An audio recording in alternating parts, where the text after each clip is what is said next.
In this video, you'll learn about the truth of Singapore as experienced by a local. First of all, more than 80% of the people here, including Singaporeans and the foreigners, they take the public transport every single day.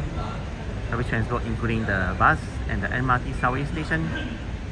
I mean the MRT, so this is part and parcel of their life, and sometimes they get long queues, and right now it's at 10 p.m. on a Sunday night, depending on your area, but sometimes there are no seats available even if you are boarding from the bus interchange. And secondly, many foreigners, they like to come to Singapore to visit as a tour or something like that.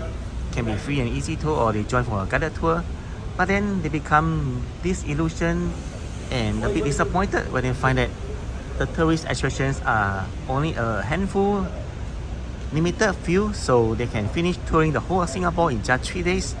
For example, they go to Sentosa, they go to the zoo, they go to Night Safari, they go to Orchard Road, Vivo City, and so on. So this is something that is unavoidable because Singapore is a small island. Thirdly, there are many foreigners working in Singapore. For example, the Bangla workers, and Singaporeans feel that they are taking away the jobs of the Singaporeans, and they feel unhappy about this. But actually, the jobs of the Banglas are very tedious and strenuous. They have to work in the daytime, afternoon, and night time, and endure the sun, the rain, and the shine. So, and of course, the salary, which is not up to expectation of most Singaporeans. So as Singaporeans, we cannot say that the foreigners take away our job. We have to compare apple with apple, oranges with oranges. For example, if you are applying for the HR executive, then another person from another country, they go for interview together and they get a job, and you didn't get a job. So there must be something special about the person, right? It's not just about nationality. Singaporeans also think that by so many foreigners they come to Singapore, then the identity of Singaporeans is diluted or become lesser. There's no more unity or cohesion. It's like it become a kind of rojak, a mixed nation with so many nationalities that they don't know that who is Singaporean anymore, and then they just feel sad about this. But try to be positive, because every country and every person bring to Singapore their own experiences and cultural diversity, their way of behaving, their lifestyle, and preference for food, their dressing, and so on is different from the Singaporeans, which is totally different. So I would say that just embrace with a pinch of salt. If the foreigners are so many and Singaporeans do not like this, right? Actually, the Singaporean can live in another country and not stay in Singapore and complain the whole day, night, 24 hours, because this just makes the life miserable and terrible for everyone who need to listen to their complaints. Well, the next thing, the truth is the cost of living in Singapore is really high. So for example, if you buy a bowl of noodles, it can cost like $6.30 at the food court or hawker center. If you take away, I mean, it's just average price. 30 cents is for the package. I mean, the container for takeaway, and $6 is the price of noodles. So 6 plus 30 cents, $6 plus 30 is $6.30. And if you multiply by 3 times 3 meals a day, assuming you eat the same kind of dish and same kind of food and same kind of price, you get about $20 a day, and that's $600 Singapore dollars a month, and that is like $7,200 a year. And that's still excluding the other stuff like buying stuff. If you are sick, go to the doctor, and then taking the MRT, taking the bus, it just adds up. I think the average Singaporean spends about 1,500 2,000 Singapore dollars a month, including the food, transport, MRT, the bus, and then buying some daily necessity groceries at the supermarkets and shops, and even some little present for their friends and family. This is for the single person, I mean, who has not who is not married, who is single, who is still single, and then just caring for themselves. But then if you have a family of 2, 3, 4, 5, then this number will double, triple, or quadruple. Now, Singapore has many multi-racial harmony and groups, including the Indians, Malay, Chinese, and even we have the Indians, and also like other country, they have the Eurasians coming. This is just part of the cultural diversity, and because of this, we have so many holidays of different types of culture. For example, we have the Deepavali, which is an Indian holiday. We have the Chinese New Year, the Chinese. Then we have the Ramadan from the Malays. This all mixed up. I mean, this all makes up the cultural diversity of Singapore. Now, the dressing of every Singapore meal is a t-shirt and a shorts and the sandals or slippers. I mean, it depends where they go, right? But this is what I observed over the past many years. And unless they have to go for work, right, then they'll wear long pants. If not, if they're outside on their off day or something like that, they'll just wear shorts and slippers. I go the same for the Singapore women. It's the same kind of dressing. And then for Singapore women, they like to cut short hair and really short. It's like above the shoulder.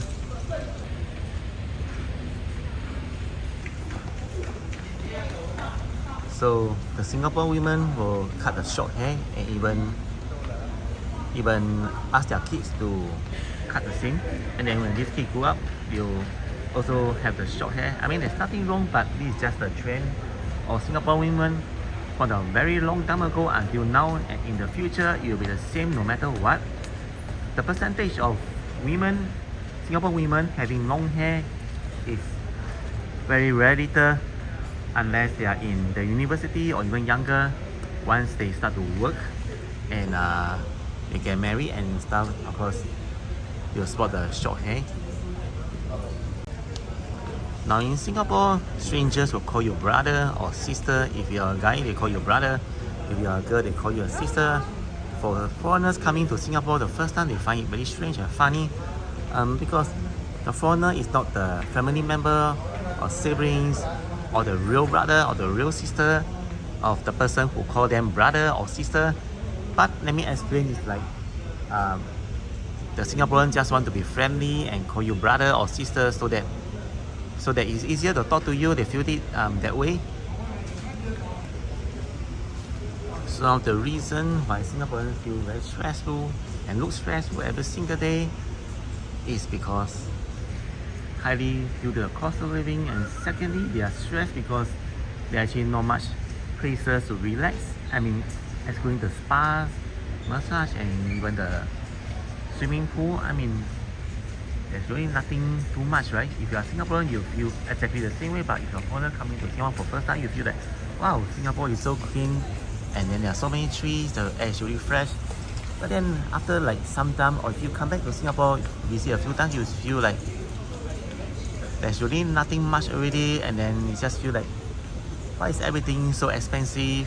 The hotels, one night can spend up to $150 for like a double bed in a private room. And not only that, you know that the cars in Singapore are super duper expensive because of this thing called the COE, certificate entitlement. Entitlement is like a ownership certificate that give you the ownership of the car. I think it costs like from 100,000 Singapore dollars onwards, and if you add to the price of a car, you can actually spend easily 150,000 Singapore dollars for a car that can only give you 10 years of ownership. Because after 10 years, you need to renew it, the COE. If not, you have to forfeit and give up the car and then return to your work lifestyle of the taking the public transport, the bus and MRT. And if you choose to renew, right, you have to pay that COE again, but that car is already 10 years old, so you have to think about it. There is a saying that you make the money in Singapore and spend overseas like a king.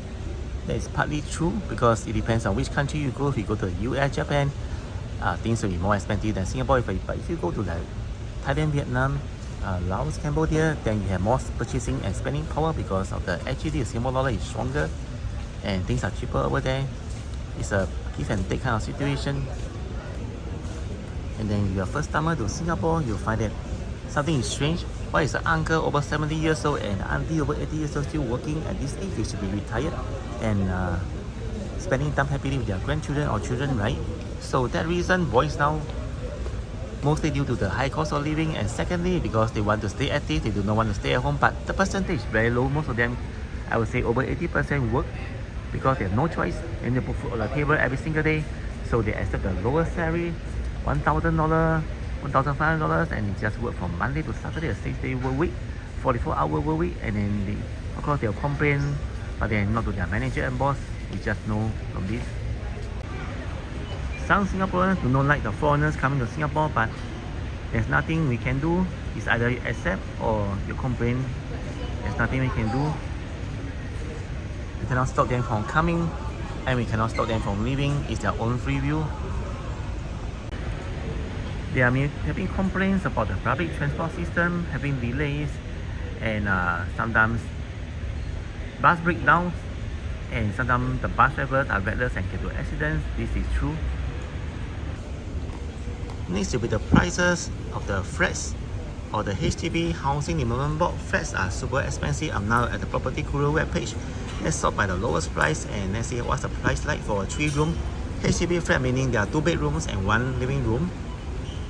So 300,000 Singapore dollars near the Woodlands, and these are the photos. And then it's actually built in 1975. That is like 50 years ago, and HDB flat have a lease or expiry date of 99 years, after which they do not have any resale value. So more Singaporean, a lot of Singaporeans complain about this. Why is this so? And then now you're paying 300,000, right? And 99 years later it becomes zero. So it become like ridiculous and amazingly hard to believe, but this is the sad truth. And if it's 50 years old flat already, the condition is no good, you have to spend about $10,000 to $20,000 on renovation once you buy. So after that, 310,000 to 320,000. And Singapore, there's a pressure to win every single day. There's competition, not just among the students, but among the adults. So you have this pressure to win every single day, and that drives the pressure. And because of this, some people, they work really hard, and they do not have any work-life balance, meaning they do not have any time to relax or hang with their friends. They just wake up when the sun is not up yet, maybe about 5 a.m. and then they return at home like maybe 9 p.m. when the sun is already down and it's sunset. So of course, these Singaporeans, they'll get their high salary, but this comes at the expense of their health and mental well-being. The next thing is there are a lot of fines and penalties in Singapore if you do not follow the rule or you break the law, and then it can range from $50 for jaywalking, $300 for littering, and then reckless driving. You can be fined up to $1,000 or imprisonment, which means jail or more. Sometimes it's both jail and fine, and then if you do not pay, right, it's 100% go to jail. Then see the fines and the penalty for the offencer: jaywalking $50, littering $300, and so on. Failure to flush a private toilet up to $1,000. You go. This is something new, right? And then if you are in the private car, if you are a driver, you're speeding, $400 for first offense using mobile phone, $1,000 for first offense illegal parking, and you just look at the list.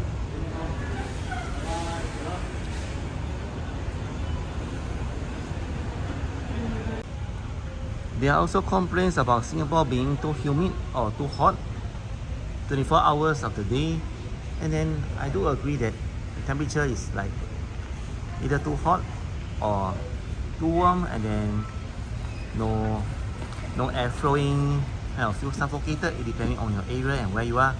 But then it's still better than having natural disaster, right? They're having like hurricanes, typhoon.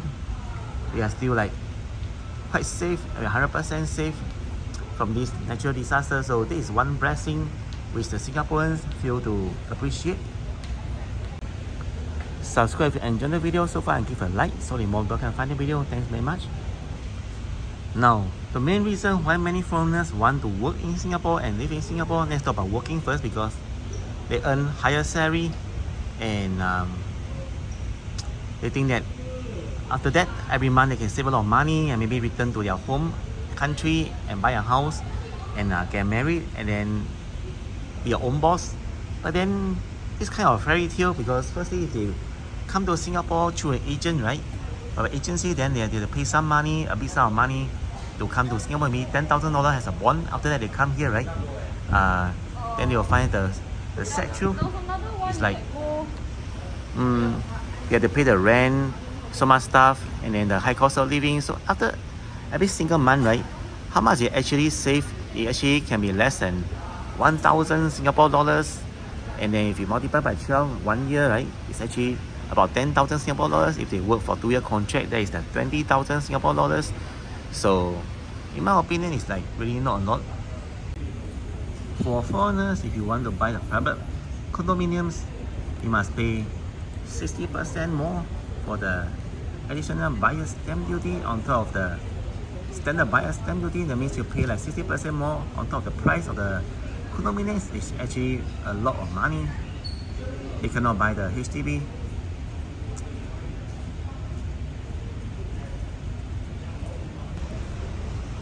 Retrenchment and downsizing of companies is very common in Singapore, so most Singaporeans are afraid of being retrenched and they have no jobs. So if they really buy a HDB, a flat on bank loan, then they have difficulties paying the bank loan every single month, and this is a lot of problems. They have to maybe borrow from relatives and friends, and in the worst case, they have to sell their flat back to the HDB.